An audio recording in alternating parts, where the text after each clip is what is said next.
Back to our channel. Now let us see during exercise what changes will take place in respiratory system. So whenever you do exercise, you like hyperventilate means you'll take more number of breaths, right? So because we'll see first what happens in exercise. Let us see next the reasons for this. So first one is hyperventilation. Next one is increase in carbon dioxide production, and increase production means nothing but increase in carbon dioxide will expel more carbon dioxide out from the body, and increase consumption of oxygen.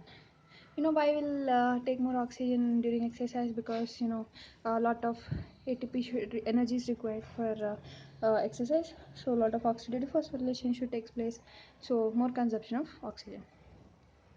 So this is very important point, that there is no change in arterial blood partial pressure of carbon dioxide always. In the case of our exercise, partial pressure of carbon dioxide is normally 40 millimeters of mercury, whereas partial pressure of oxygen is 100 and pH is 7.4. So even during exercise, these values are same in our arterial blood. No change in arterial blood, then no change in chemo and peripheral receptors. Chemoreceptors is sensitive to whenever partial pressure of carbon dioxide is low, and peripheral chemoreceptors, they're sensitive to all carbon dioxide, oxygen, H plus ions, everything. But chemoreceptors, they're especially sensitive to partial pressure of carbon dioxide. So now you can understand, as here now in arterial blood, all the values are normal, like carbon dioxide partial pressure, oxygen partial pressure, and even the H plus ions, pH, everything is normal. Then so you can understand by this only that chemo and peripheral receptors will not regulate our body during exercise. Then what will regulate? Let us see. So in very strenuous exercise, maybe some drop in pH, that is decreased due to lactic acid. In exercise the pH may drop because lactic acid means what? Acidosis. It may lead to acidosis. Acidosis means pH will drop, right? So the corticospinal pathways are activated. Corticospinal pathways, upper motor neurons and lower motor neurons, which are reaching the muscles and stimulating them during exercise. So mainly during exercise, these are activated, and start of exercise which also activate inspiratory center. So extra carbon dioxide is pumped out and no alter in the arterial side. So because of this corticospinal pathways, as they are activating the muscles for exercise, in this process at the same time they're also activating the inspiratory neurons, because corticospinal means they're coming from the cortex downward. In middle, in the way they will meet medulla for sure, because in medulla only are inspiratory center. So of course it will also get activated. So because of this double activation, more carbon dioxide will be get lost from the body. So but elevation of partial pressure of carbon dioxide in venous blood. So but you can see in venous blood, actually the partial pressure of carbon dioxide is increased. Why it is increased? Because more amount now we need to expel it out. So sensory neurons from muscles to the central nervous system by ascending tracts taking upward, by proprioception from joint capsules, locomotive Golgi tendon. So actually the same way how the corticospinal neurons are activating our medulla, even the ascending tracts, which are coming from joint capsules, all those Golgi tendon. So these are the proprioceptive ascending tracts. So these are now going from the muscles, from the active muscle, from the exercising muscle to the brain. So by the way, when they are going upward to the cortex, even they will activate the inspiratory center. So as information is reaching up, they also give collaterals to the respiratory inspiratory centers. So now we can understand the real drive for the neuronal activity of inspiratory center is during exercise is mainly by our collaterals of ascending tracts and also corticospinal pathways, but not the chemo and peripheral receptors. So early exercise, actually in the beginning of exercise the tidal volume increases, later the respiratory rate also increases. Why? Because in the formula, ventilation is equal to tidal volume into respiratory rate. They're like directly proportional. If the tidal volume increases, even the respiratory rate increases. So there may be slight fluctuations in partial pressure of carbon dioxide, but they are not sure. So it will depend on the type of exercise. So actually, muscles during exercise need more energy. So consumption of oxygen for oxidative phosphorylation will also increase. So that is the reason why more oxygen is consumed, and also increase more carbon dioxide, because during exercise and during oxidative phosphorylation, more amount of carbon dioxide is getting out from the body. So partial pressure of carbon dioxide is increased on the venous side, whereas partial pressure of oxygen is decreased on the venous side. This is very important. Carbon dioxide is increased on venous side and oxygen is decreased because you are a lot of consuming it. So normal partial pressure of oxygen, it's like 100 or like 95, but you can see it has dropped to 40. Whereas partial pressure of carbon dioxide, it should be normally 40, but it has increased. You can see 46 on the venous side. So by this we can understand that partial pressure of carbon dioxide has increased to than normal, whereas partial pressure of oxygen is decreased. So increase in cardiac output, left heart pumping more blood. Here the even the cardiac output increases when you know we need more blood when we are exercising, so cardiac output increase. So because of increase in cardiac output, left heart is pumping more blood and right heart is pumping more blood to the lungs, that is greater than 5 liters. Of course, increase in cardiac output means cardiac output is 5 liters, so of course here there will be increase than 5 liters. So the total pulmonary blood flow will also increase up to like 6 to 7 times. So by this all you can understand, normally ventilation perfusion, according to that we already discussed that more amount of blood goes to the base according to gravity, but here you can see the cardiac output is increased, the pulmonary blood flow is increased. So because of this, during exercise, every part of the lung, every zone, lungs have three zones: zone 1, zone 2, zone 3. Every zones will get equal amount of blood. So gravity favors the blood flow to more to the lower part. Normally, this is in a normal situation. In a gravity, lower part ventilation perfusion is less than 0.8, so they have more blood to the lower part.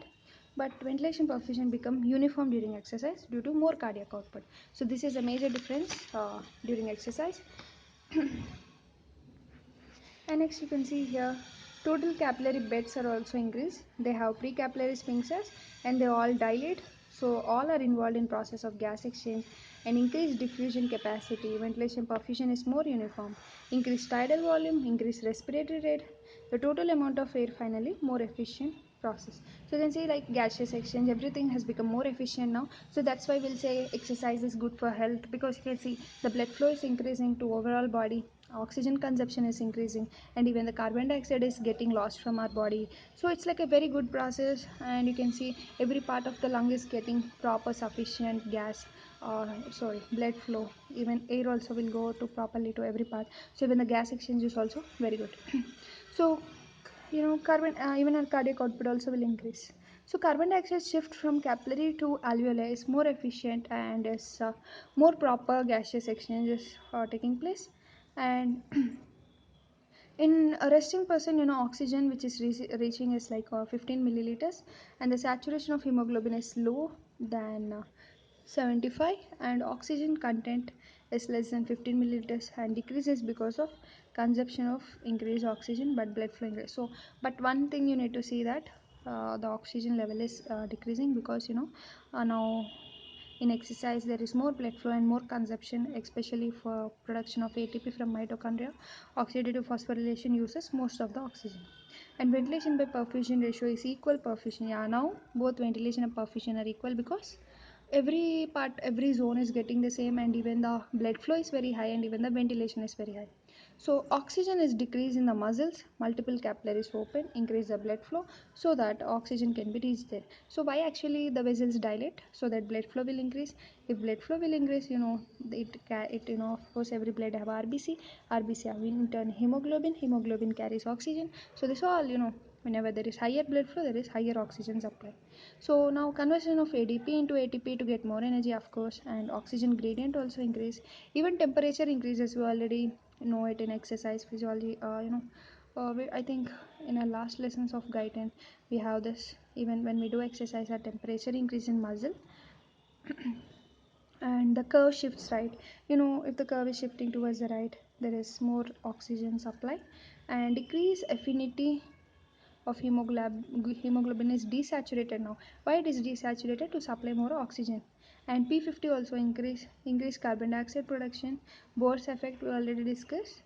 Bohr's effect takes place in capillaries. The more carbon dioxide comes out into venous side of the blood. During exercise mainly 2,3-DPG, that is important compound which is used to cross link the beta chain. So this also increases. When they are increased, they cross link the beta chain. So because of this, the pockets of hemoglobin gets narrow, and they finally release more oxygen for the tissues. So as the pockets become narrow, so more oxygen is consumed. And you can see venous side carbon dioxide increase Total gas exchange is also no more in lungs, and the gradient shift from the capillaries to the alveoli. So, you know, as more gas exchange in lungs, even it will transfer to alveoli. So, even in the alveoli, you can see more gas exchange. So, surprisingly, the same values of partial pressure of carbon dioxide, oxygen remain in the arterial side. Prolonged exercise produce lactic acid, which may alter pH. So, always remember on arterial side, everything is normal, but only the pH may change because of lactic acid accumulation, due to anaerobic process after some time if you do strenuous exercise. So physiological dead space is functional in this case. So physiological dead space is functional means um, gaseous exchange area is also means no gas exchange area is also functional. And after exercise also hyperventilation takes place, because if it stops suddenly, the cells need to do anaerobic respiration, so it continues for aerobic respiration. So actually if we suddenly stop exercise, we will do hyperventilation, because still the process is under aerobic. Suddenly it should need to change from aerobic to anaerobic, so it will take some time. Later again it will, after some time after exercise you will do hyperventilation, but later again everything will come to normal.